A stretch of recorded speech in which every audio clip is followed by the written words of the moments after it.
Mr. Kemp, the point two art, we have students waiting in line to take art classes. And so my understanding is one truly doesn't have to do with the other. This is just another option for students. And if there are enough students for a class, we run the class. And we do it per teachers. We could add a whole art teacher and still have kids waiting in line to take our art classes. They're just, it's a phenomenal department as well as many of the other departments, but this is one elective area where people just, they really get turned away because all the classes are full. And so I think this printmaking was just another option for students.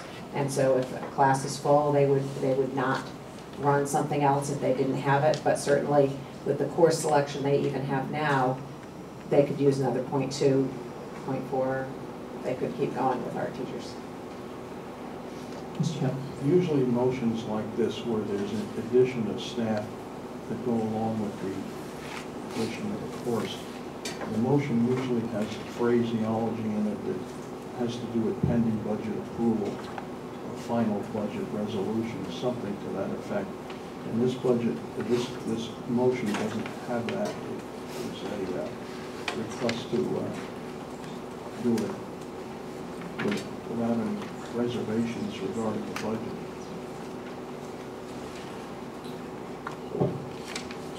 That's right. One truly doesn't have to do with the other. We would like to offer the printmaking course for students. If we don't have enough staff, maybe another course won't run that has 10 students, and this course that has 15 who want to take it will run. So it's not contingent upon the new staff. We'd just like to expand their offerings.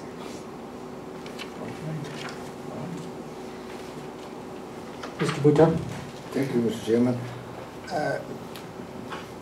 Disappeared? Yeah, you can ask your question. Pull your mic closer and okay. What grade level the World History 3rd was taken by the students? Number 2 was sophomore. World History 1 and 2. It was also sophomore? Is that, Yeah, well, World History 1 and 2 traditionally is taken by freshman students. World History 3 has traditionally been taken by sophomores. So that will be replaced with the Contemporary Issues class. Did you get that, Mr. Whittar? Thank you. Any other discussion on this motion? Mr. Kemp? Actually, yes. In the packet, there's language in here regarding implications of staffing after the additional .2 teacher is discussed, and then the language goes on to say, if the request is honored. Now, that to me means the budget request. And then it goes on to say there would be no implications on staffing. I don't really understand it, but in any case, it seems to imply to me, at least, and I guess to Terry as well, that there was some budget pending aspect to that. Yeah, in our budget, we do have a .2 art position for the high school. In our current budget, that was approved. Right, but it says if the request is honored, and on the other hand, Mary just said, no matter what, she's going to implement that. Something else will go down to allow that to happen. So it has nothing to do then with if a request is honored. And if that's the way you want it, that's fine. It's not what was written, but that's all. Yeah, there is a .2 request additional FTE in our developing 2000 or in our approved 2013-14 budget for specifically this piece. But as Dr. Conway said, in the event that that piece is not funded or if the budget is not approved, then the department would certainly go back and examine its offerings, and depending on what students enroll in, would make decisions regarding what courses they are going to offer in any given year. This adds another menu, another option to the menu of offerings for students in the art department.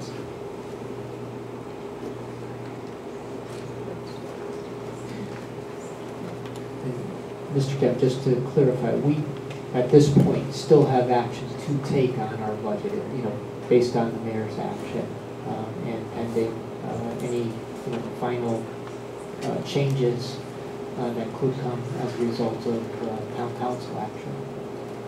But at this point, it was still in the budget, so I just want to be clear, we haven't taken any action to remove that yet.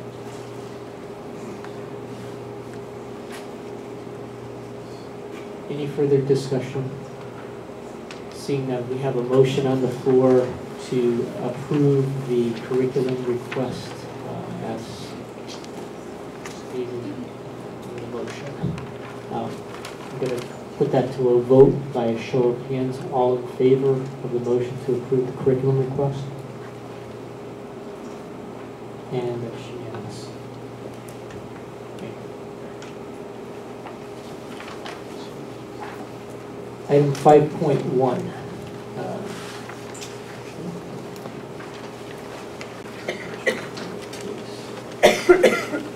Item 5.0, general business. Item 5.1 is a donation to Maple Street School.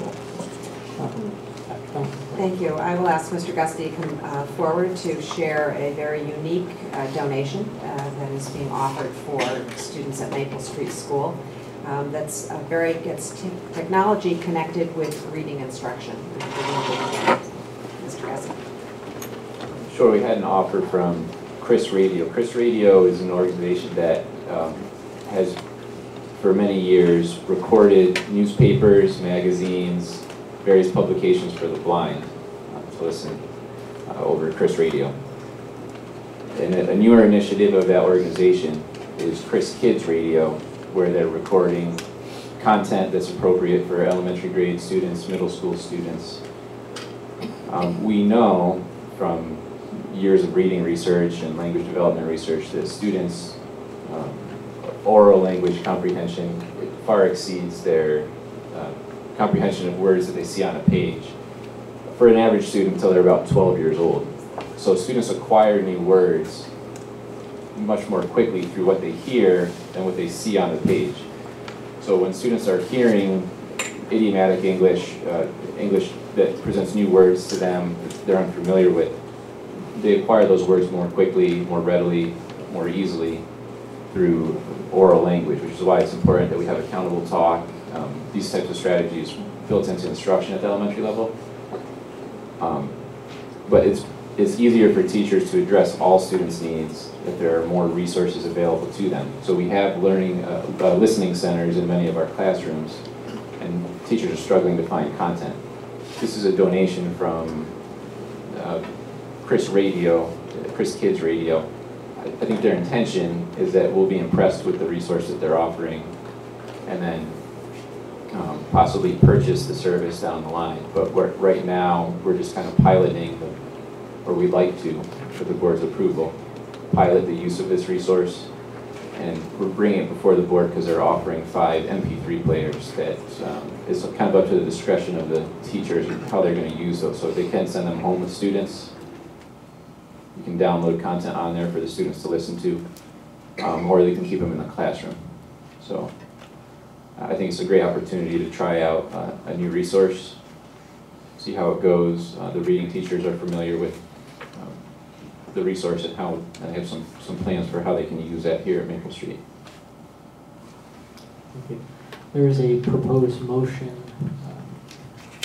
Ms. Fisher. I move that the Vernon Board of Education accept with gratitude the donation of the 5 MP3 players from Diane Weaver Dunn at Chris Radio to pilot the use of audio text at Maple Street School from now through September of 2013. I have a motion. Do I have a second on the motion? Mr. Boutar. I second it. I have a motion and a second. Is there any discussion on the motion? Mr. Kemp. Mr. Gussie, I'd like to know is the... Could you pull your mic closer just to make sure that everybody in the audience can hear you? Thank you. I had it too close, sorry. Is the trial including the device that's mentioned in the last page of the handout that facilitates several students at one time able to, they call it a up to 5 students. It's called the Belkin. We have a few of those in the district, and schools might be able to purchase those as well. But the donation does not include those devices, no. Okay, the reason I ask, of course, is because it's included in the package, and one might assume that it was included in the trial. So if it's not, maybe it would help if those were used at the same time to take full advantage of the trial period. What do you think? Yes, absolutely. Yeah, thank you for that suggestion. Okay. Other discussion? Ms. Arndt? Justin, what happens in September? Could you pull the mic closer so that Do the MP3 players just go away, and that's the end of the trial? No, we can retain those, but it's a subscription service to be able to download content from their website. So what we'll have downloaded, we'll have, but if we want to continue to download more information, we would need to pay the quotes. If we wanted to continue with the service, if we feel like it's worth it, we would evaluate at that time whether we think it's something that we should invest in or not. Is this one of those board has dealt with in the past that it sounds really great, but it's short-lived, and then what's it going to cost us later? Is that one of those kinds of? Well, I don't know how great it'll be. We're going to try it out. Okay. And I think the cost was, it was upwards of $100 per school, but it was less than $200. And I apologize, but I can't remember exactly what it was for a year subscription. Thank you. Ms. Bush? What is downloaded on the MP3 player, will that stay on the MP3 player? And future downloads would need to be through the subscription, or do we lose what we've already downloaded on the MP3 players? No, we'll be able to retain what we have downloaded. Right now, part of the reason they want to pilot this in several districts is they're trying to build a library so that they can be a more marketable program and product to other districts. So what I suggested that they start to do is look at the text exemplars in the Common Core for each grade level. And that was something that Ms. June was unfamiliar with, but she appreciated that suggestion, and they've already started to have some of their volunteer talent read some of those, particularly at the earlier grade levels, because they're shorter texts, so they can get them recorded more quickly. Mr. Bouchard? Thank you. Last page of 5.1. At one school, iPods help improve reading scores. One school out of the thousands that we have in this country that we are basing our proposal, I don't know, I don't understand that. I mean, pilot should be pilot and should be spread over at one school, and we have accepted that as a pilot and moving on. No, I'm not too enthused about it. Oh, okay, I'm sorry, I don't have the board packet in front of me, but if I'm remembering, thank you, Mr. Picaro. Can you point which paragraph you're referring to? Very first, the journal, at one school, iPods have improved reading scores. First line. Don't go into the paragraph.